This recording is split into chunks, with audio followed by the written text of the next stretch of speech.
What's up, everyone? Welcome back to the Fight Room. In this video, we are going into a kickboxing analysis. We are taking several different fights and looking at the most important pieces about those fights.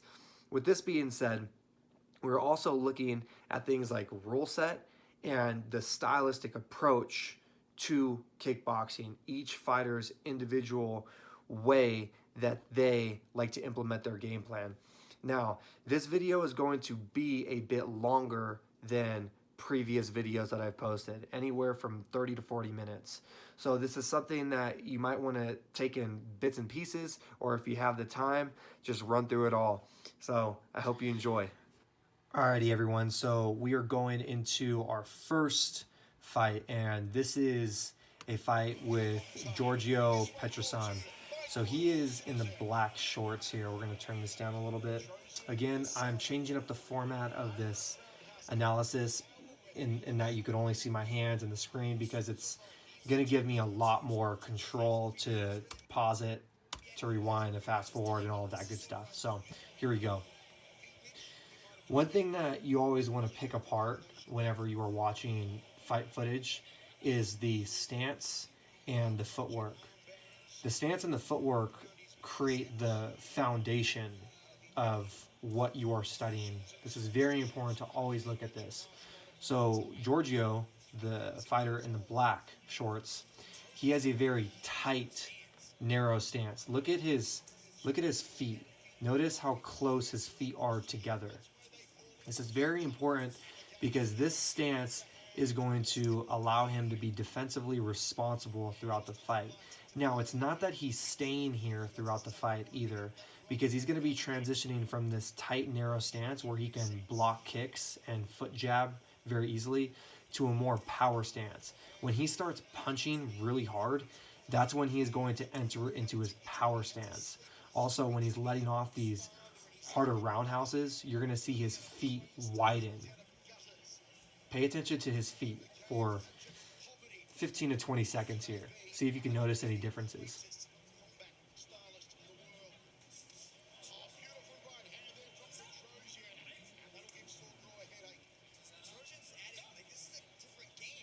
Very important to notice these subtle changes in the footwork, because this is going to tell us a lot, essentially, of how the fighter likes to move forward, if they like to be evasive and move back. I would say that he's not fully a pressure fighter, but he's not he's not too evasive either. He's kind of in the middle. He likes to put pressure on people, and he likes to stay right outside of that range, of that striking range, and he will block and then enter right after he blocks, or he'll move out of the way and just stay evasive. Very cool to see, and he is one of the top kickboxers to ever do it. I am going to have some bias here towards, that was a very clean shot, towards the body type, obviously the gender. We're going to be looking at men's fighting today, and the weight class, right? So I highly recommend that if you are a bigger dude, or if you are a woman watching this, go and look up your prospective weight class, your prospective gender, and get an idea of how it is that they move, because I am going to be a little bit biased here in terms of who I'm going to be focusing my time on. So round two, we could see that Giorgio Petrosan is opening up very aggressively, and again, just notice his feet. Super important that you're paying attention to this, because it's going to give a lot of clues to how he likes to fight, how he likes to move. The next thing that we're going to pay attention to is the guard. So if you notice the guard here of Giorgio Petrosan, he likes to keep his hands slightly away from his head so he can parry and he can block punches. Remember, when we're parrying, we are redirecting the punch. And when we are blocking, we're absorbing the power of the strike. So he likes to block and to parry away from his head. This is very important and smart, because it doesn't allow your head to take a whole lot of damage, because when you're in that shell type guard, and you have your hands super close to your head and you're catching punches on your forearms, your head is still taking some impact from that. So this is allowing your head to stay safe and to preserve your brain cells, so to speak. His style is very interesting because over the years I found that Giorgio Petrosan has become increasingly more aggressive. It seems that he used to have a lot more backward movement and more evasion, but as time has gone on, it seems that he's really grown accustomed to this aggressive forward pressure style. But he's smart about it. He doesn't just keep his head on the line. It's very important. See that? He moved back when the opponent tried to punch him. It's those little subtleties. He uses that pull counter. He pulls back and then comes right back in like a slingshot. That's a very sophisticated movement, and that's called aggressive defense. You're not just defending, but you're looking to counter right after you defend. We're going to rewind this real quick. I forget that I have a lot more control of rewinding it. Right there, we just saw him use the long guard. This is used in Muay Thai a lot, where you extend your arm to keep them away. You can use this for clenching. You could use this to block elbows away from your face. You could do this for a lot of different things. Giorgio Petrosan has a history of Muay Thai boxing. So you could watch his previous fights. I highly recommend you go do that. The difference between Muay Thai and kickboxing is that Muay Thai, you have a heavy emphasis on the clench, and you can also elbow. So in kickboxing, you do not have a huge emphasis on the clench. In fact, if you get into the clench from anywhere of 2 to 3 seconds, they're going to separate you. There's also no elbows in kickboxing. And we're going to view this last round here. We're going to skip past the break. And we're going to move into the third round. I'm kind of skipping ahead a little bit, guys, because we have more footage to watch. So I don't want to get too caught up on one fight. Another thing that we need to go into when it relates to the stance is that since we don't have takedowns to worry about, you can really get away with keeping your feet very close together.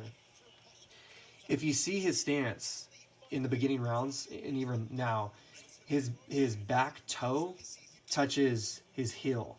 So if this is his back foot, this would be his heel right here. So they almost line up together when he first starts out. And then when he progresses in the later rounds, he goes into more of that power stance where he does separate his feet and he lets off a tremendous amount of power. We're going to skip past here, guys, because we got more fights to watch. So we're going to...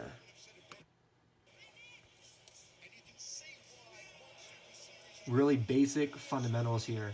He picks people apart with the fundamentals. There's nothing too crazy or too out of the ordinary. I mean, a lot of these things are basic 1s and 2 combinations. 1, 2, 3, jab, cross, hook. He throws in some uppercuts. He throws the rear leg roundhouse, the foot jab. He blocks kicks. He applies pressure. This is all very fundamental kickboxing, but he does it in a surgical type of way. That's why his nickname is the Doctor. He's just so precise with everything that he does. So they get into the clinch for a few seconds, and then they break them. So that's it on this fight, guys, and we're going to get right into the next one. Okay, so in this fight, we're going to focus on both fighters. Both really good pressure fighters. So in the black trunks here, we have Joseph Valtellini. I hope I'm pronouncing that name right. And we have Nicky Holson over here. Again, I hope I'm pronouncing those names right. So Joseph and Nicky over here. So we have two pressure fighters that we're looking at. These guys do not want to go backwards. They're looking to win the battle inch by inch. It's so important that we understand this going in because it's going to give us a whole lot of context for where the fight is going. They both utilize a very good defensive shell type guard. If you notice when they're getting hit, okay, look at where their hands are. They go immediately to the forehead, and they're taking the punches on their forearms. This is a really good way to get a context for how to use your shell guard. They're using their hands to frame off of their forehead, and they're letting their forearms catch the punches. The beautiful thing about this is that it locks down one side of your body and then the other. Instead of trying to defend your head, then your body, then the other side of your head, then your body, you're essentially locking down one quadrant and then the other. So you have 2 quadrants instead of 4, okay? Hope that makes sense. Now, with this being said, it's going to make your defense way more simple. The thing about this, though, is that when you're using a shell type guard, is that you're blocking a lot of the strikes coming in, whether you're defending against kicks or punches. So that may wear down your arms over time. So you really have to build this shell guard up. Next thing that we're going to notice is that they are both in an orthodox stance. Nicky switches every now and then, but for the most part, he likes to stay in that orthodox stance, left leg forward, okay?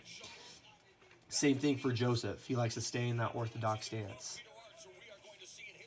The good thing about not changing your stance a whole bunch is that you are very strong in this stance. Your reaction time is very, very strong.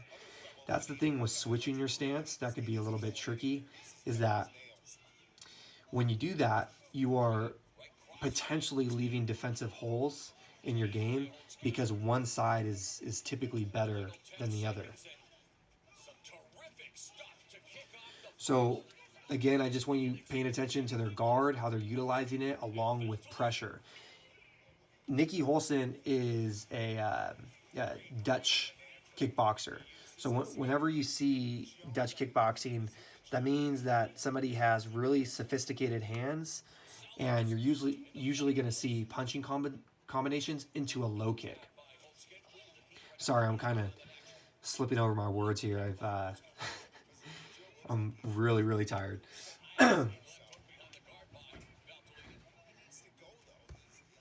So that was a really clean, straight punch there.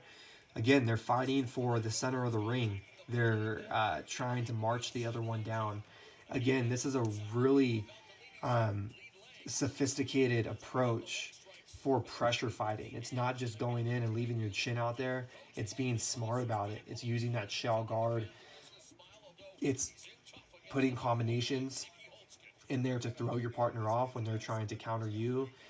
They're executing all of this very, very tactically. One other thing with the shell guard that we have to talk about, because it's super important, is since this is kickboxing and you don't have elbows, you can utilize this shell guard all you want without worrying about getting sliced down the face. When you start introducing elbows, then you could cut through that guard a little more easily. That's why when you see Muay Thai practitioners, they use a long guard a lot. That's where they put their hands out in front of their face so they could catch punches, they could parry, and most of all, they can be strategic about clenching and elbows, making sure elbows don't pierce their skin or slice their face. We're going to skip past this a little bit here. Again, we have more fights to cover, and I want us to get through all of the content.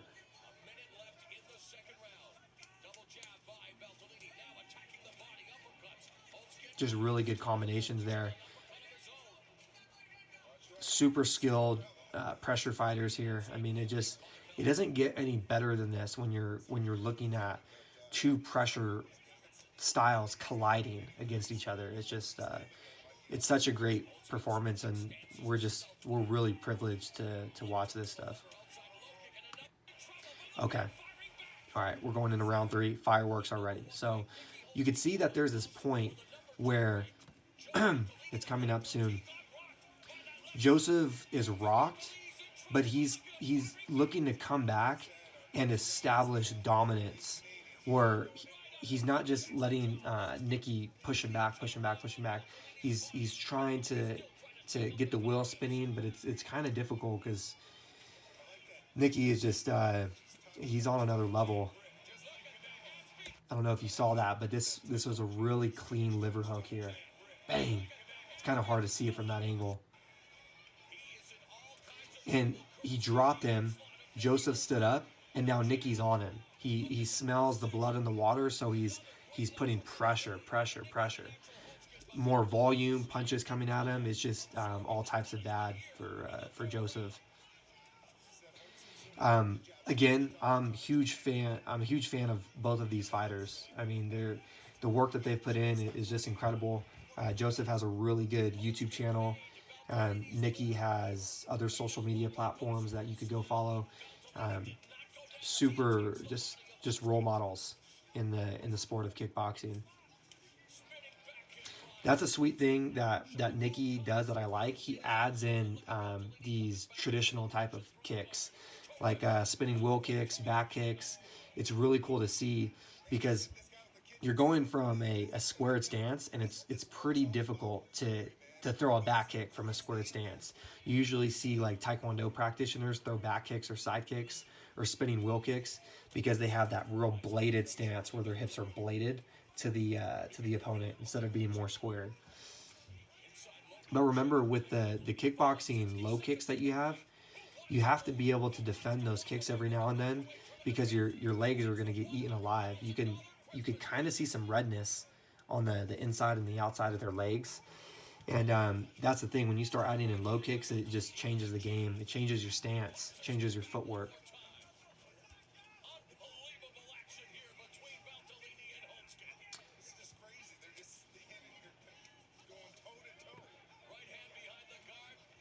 Have some good combinations there. We're going to kind of skip past this a little bit. So pay attention to this. Bam, done. This is in the third round, guys. And Nicky Holson, he keeps his composure even in the trenches there where he's firing, they're both firing. And it's a beautiful knockdown, a knockout. I mean, it's just right on the money. And bang, I mean, this could have been anybody's match right here. They were just slugging away. Joseph left himself a little bit too open at the end, but it was still a spectacular match on both of their ends. So that concludes this fight. We're going on to the next one. Okay, the one and only Israel Adesanya. So I'm not that great with names. My bad if I'm pronouncing any of these wrong. So this gentleman is a pro kickboxing champion. He's a MMA champion. He's one of the best to ever do it.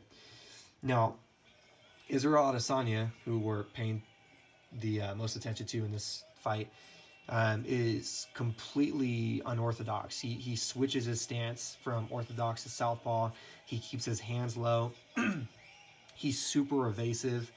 I mean, he's one of the best, but you're going to see somebody who kind of does away with the rules and really adds his own style on things. It's really, really cool to see because not a whole lot of people can just do what he does. It's a very difficult style to adopt.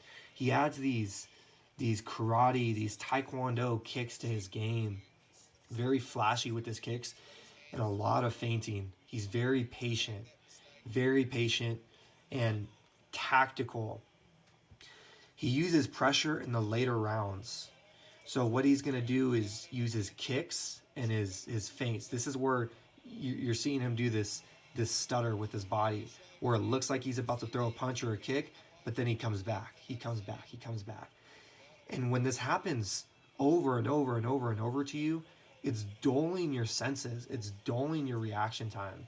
So it's actually making it very difficult to react to it because your eyes are seeing the same thing. And when he actually goes through with a strike, it's like your eyes can't even tell the difference. So he sets the pace for feinting. He's essentially dictating who's going to come in and who's going to get stopped in that long range. So whenever you're talking about range, in that long range, I just said that like 5 times. You have forward movement. In order to land a strike, you need forward movement in long range. So what he's looking to do is stifle the opponent's movement with feinting. Notice that he keeps his stance fairly wide and his hips bladed, okay? This is going to allow him to be evasive, moving forward, moving back. And we're going to pause this at a certain time coming up. And when he wants to circle, he's going to bring his feet together. And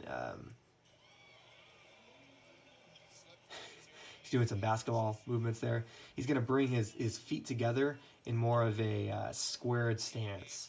So we should see that coming up very soon here. Pay attention to how low his hands are. It's incredible.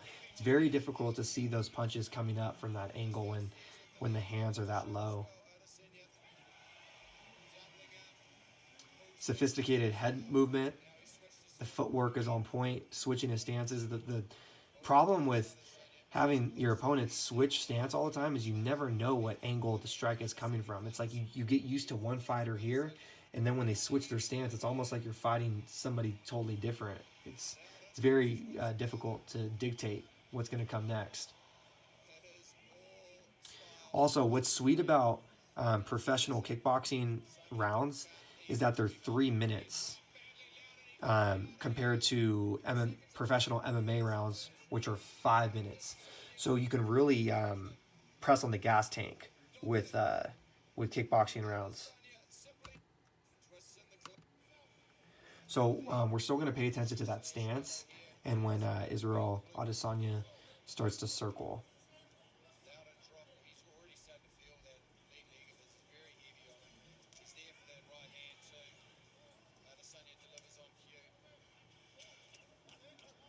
So right there, he wraps him up, doesn't let him get any punches off, and then he circles out.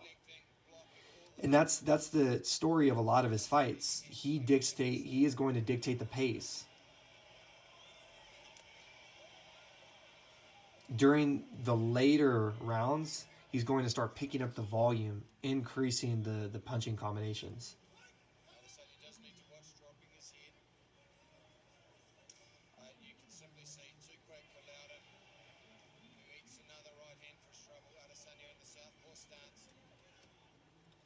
So right there, we're going to pause it real quick. Boom. He brings his feet together like this.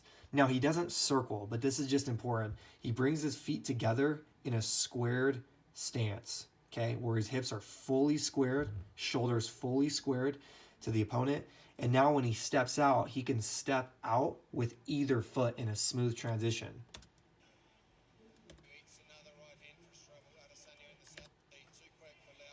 Let's watch that one more time. So his right leg steps in, pendulum step, and then he steps right back out. Again, and then, so watch this. He does it again. He does it a second time. Now he switches with his left leg out. Now this is going to change the dynamic of his striking. It's going to change the angle now. This is a way that he changes a lot. He takes a pendulum step back, and then shifts his stance. Shifting is changing your stance from southpaw to orthodox or vice versa.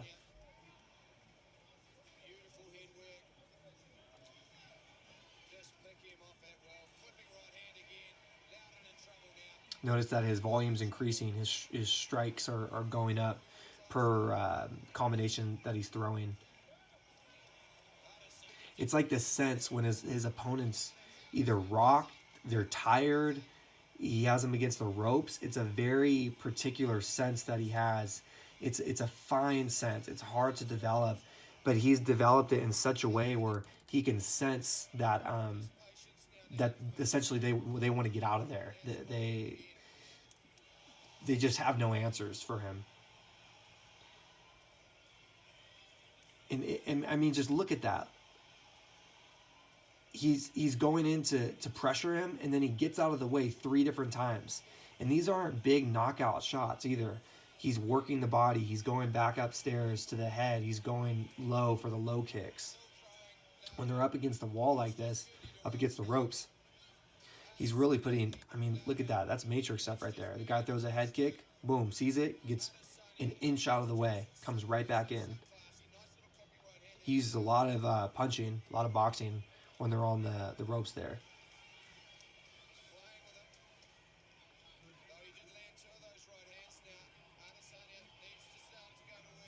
A master of range, controlling the distance.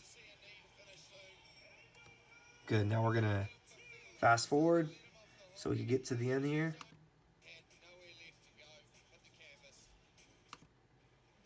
And this is it, last round here. This is an excellent fight to watch if you're someone who's more evasive, if you want to have better footwork, if you want to try out new things, new flashy things, somebody really, really cool to watch, somebody with a whole lot of confidence, and he just brings new stuff into the game, and it's just so cool to see.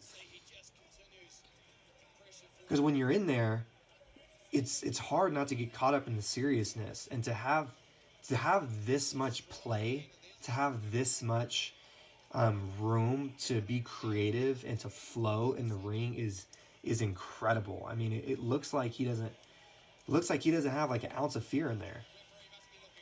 And essentially it's over right here. He works the body 3-4 times, comes back upstairs, and then the ref calls it. So we have one more fight, guys, and then we are done. So we have another fight with Nikki Holson here. And this is, this is Regan Ursel. I'm sorry, dude.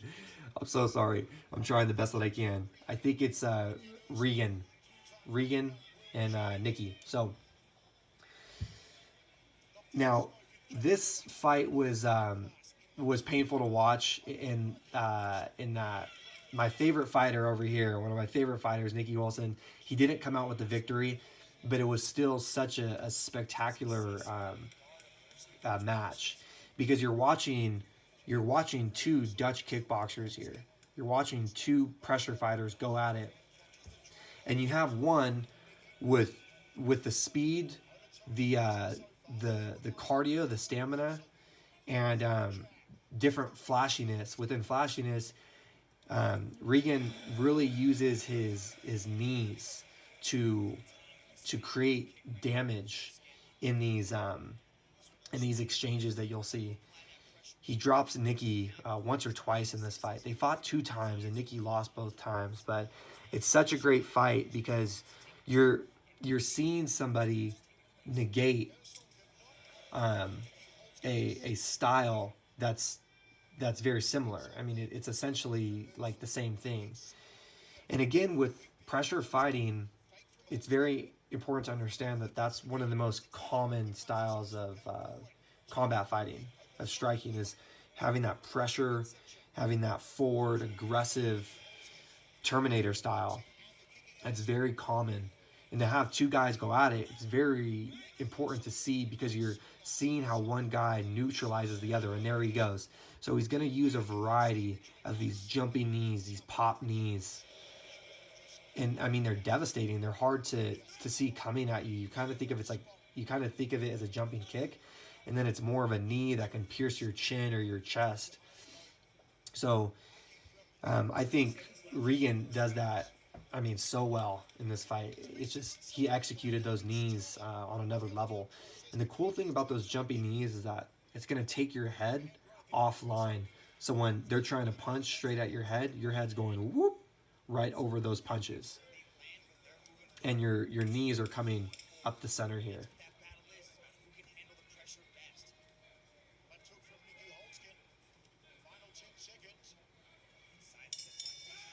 So this is a championship match. We're going to...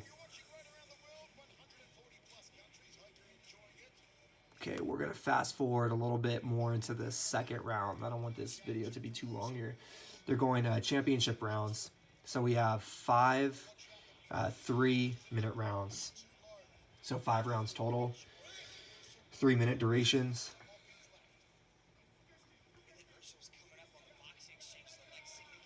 So he's using those knees. He's starting to place those knees.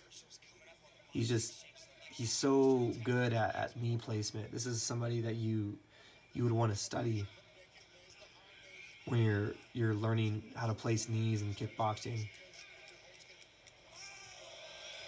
And I mean, Nicky he's good everywhere too. I thought that was a knee to the liver. I think that's a knee to the groin, actually. Let's see. Let's fast forward. Yeah, I think that was a knee to the groin. So, anyway, back at it.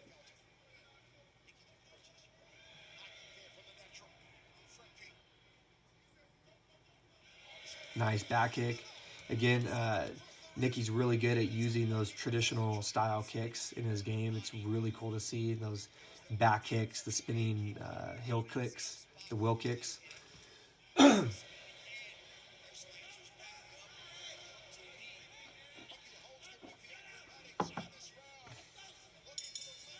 And that ends round, what round was that? I think that was round number 2. Now we're going into round number 3.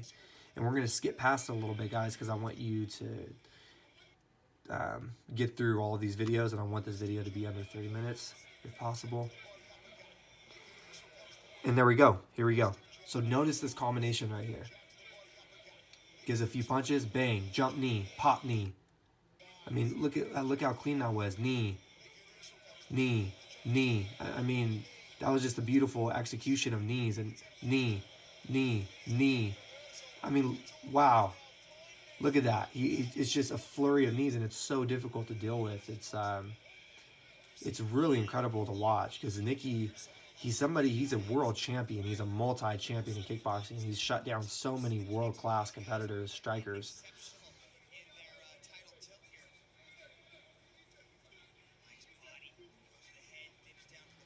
We're going to fast forward a little bit. I want you guys to get through more of this. Let's see, what's this? Notice the gas tank of Regan over here. I mean, it's so vast. His endurance is crazy. The amount of pressure that he's putting on Nicky's insane, especially in the 4th and 5th round. We're going to see this coming up very shortly. You're going to see how much energy he still has in the 4th round. It's very interesting to watch. Just look at, he's throwing jabs. He's throwing different combinations. He's going to start throwing his knees when the energy, the pace starts getting higher and higher. He's going to throw those jumping knees in there as well. He's always giving Nicky something to look at in these different angles. The thing about Regan is he's not doing anything super flashy or anything spinny. Like, whenever you have a spinning kick, that's really hard to get down. That's not a basic kick. When you have a fighting style where it's forward, your punches are forward, your kicks are forward, your knees are forward, it's not that difficult to understand what they're doing, but it's how they're doing it that's so advanced, that's world class. He's putting his endurance with his skill, fundamentals, and letting all of those things collide into this game that you're seeing right here. It's incredible. When you add this pressure style too, I mean, it's hard to deal with. And you're seeing it happen right here, where he's going from punches to knees to kicks and just rotating through that.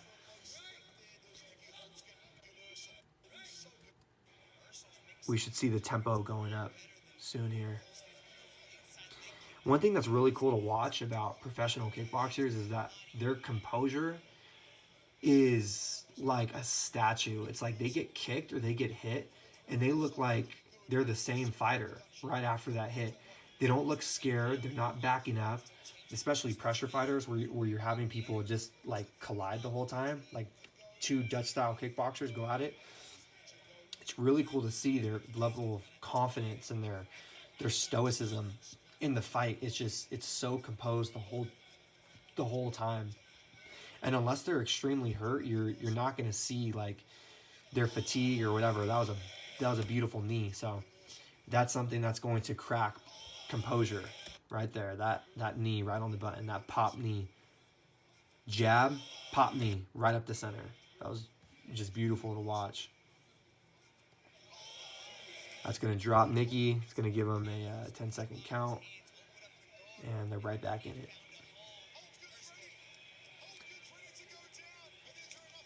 And this is where he's rocked. You could see him going backwards. And anytime you have a pressure fighter that's going backwards, they're probably rocked.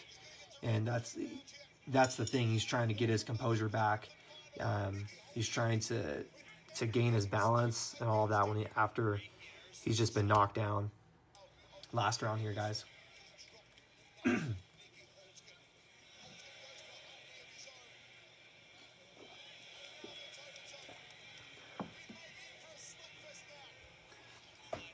Pay attention to their stance. Man, my voice just cracked a little bit. Pay attention to their stance, their footwork, how they're keeping their guard. Remember, go back to the basics when you're watching these fights. Try to break it down from their stance, their footwork, their guard. That gives you a very broad perspective of what they're doing and how you can really take the film that you're watching and put it into your own arsenal as well. With this Dutch kickboxing background, we went over this before in a previous match, but they're using their hands to keep it nice and tight to their forehead so they can protect their head and body. Their head is going to crunch over too, and it's going to create this nice circle in their back as they're utilizing this shell guard. One of the things that you have just seen within this match is that those popping knees, those jumping knees, can split the guard right down the center. And that's the thing that you want to be careful with. You can close that shell guard with your elbows and tighten it, but it takes a lot of finesse to do that. And when you're tired in these later rounds, it's very difficult to time that perfectly where you block the knee on the guard.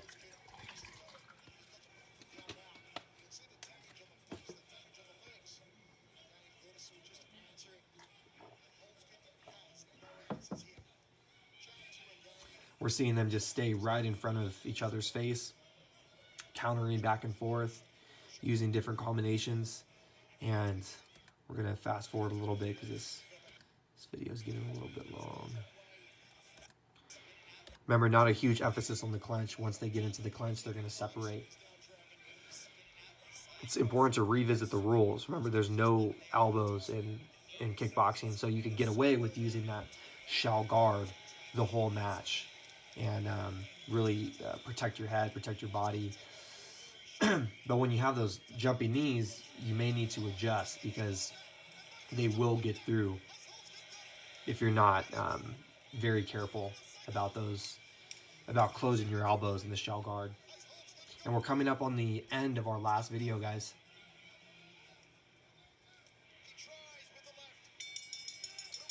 We'll just fast forward it real quick. This fight was really surprising to me because, man, Nicky, he's one of my heroes. I've been watching him for a really long time. And before any of my kickboxing matches, like I rewatch his fights so much. And this was the first time I've ever seen Regan fight, and it was just it was mind blowing to see him beat Nicky.